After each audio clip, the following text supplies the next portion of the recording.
काल विकास का युग जो कहा जा रहा है ये 3 पिलर्स पर आधारित है, 3 स्तंभों पर आधारित है ना। इसमें से जो हमारी पहली बात है वो है नवीनतम दृष्टिकोण। कौन सी बात है? नवीनतम दृष्टिकोण। नवीनतम दृष्टिकोण।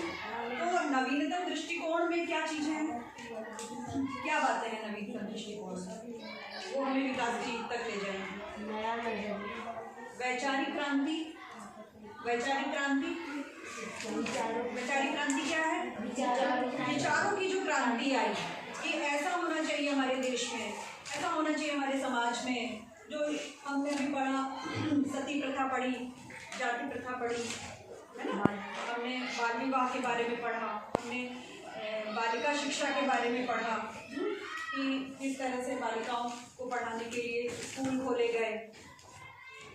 आदिवासियों में हमने क्या पढ़ा? आदिवासी भिक्षु समाज पढ़ा, है ना, कि वो कैसे आगे बढ़े।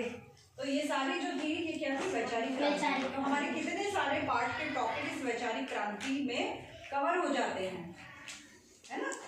फिर आती है वैज्ञानिक पद्धति। वैज्ञानिक पद्धति में हमने हमारे संसाधन में से बहुत सारी चीजें पढ़ी कि नहीं पढ़ी? वैज्ञानिक पद्धति में हमारे संसाधन में क्या क्या हमारे संसाधन है, किस किस तरह से हमें उनका प्रयोग करना है, उपयोग करना है, ये सारी चीजें आती हैं हमारी वैज्ञानिक पद्धति, है ना। और हमारे अतीत में जब तुम पाठ पढ़ते हो कैसे, कब और कहाँ, है ना, तो ये सारी चीजें हमें यहाँ पर बताती हैं। एक एक तिथि, एक एक दिनांक हमको ये बताती है वैज्ञानिक दृष्टिकोण से कि किस तरीके से इतिहास में कौन सा समय किस चीज के लिए रहा और क्यों रहा, कैसा रहा। तो इसीलिए इस पाठ को कब, क्यों, कहाँ और कैसे के माध्यम से आप तक इस सामग्री को पहुंचाया गया है। ठीक है, तो ये सारी चीजों को हम देखेंगे कि ये एकमात्र ऐसा प्रश्न है पूरे हमारे अतीत के सारे पाठों में से, ये एकमात्र प्रश्न ऐसा है जो आपके 8 पाठों के टॉपिक को कवर करता है। हमको सिर्फ इतना बताना है कि आधुनिक काल को विकास का युग क्यों कहा जाता है।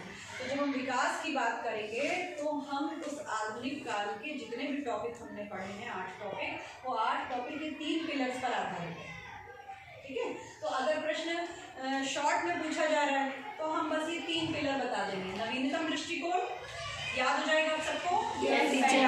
नवीनतम दृष्टिकोण, वैचारिक क्रांति, वैज्ञानिक पद्धति, वैज्ञानिक पद्धति। तीनों चीजों को मैंने एक्सप्लेन करके भी बता दिया, है ना, कि ये तीनों जो पिलर हैं, ये तीनों पिलर में हमारे कौन कौन से पार्ट आ जाएंगे। तो अगर यही प्रश्न आपका दीर्घ में आता है या लघु में आता है तो हम इन तीनों के बारे में जो चीजें पढ़ाई हैं मैंने, है ना, जो पाठ बताए हैं, वो पाठों के टॉपिक और उनके उद्देश्य क्या थे, वो चीजें भी हम इसमें शामिल करेंगे।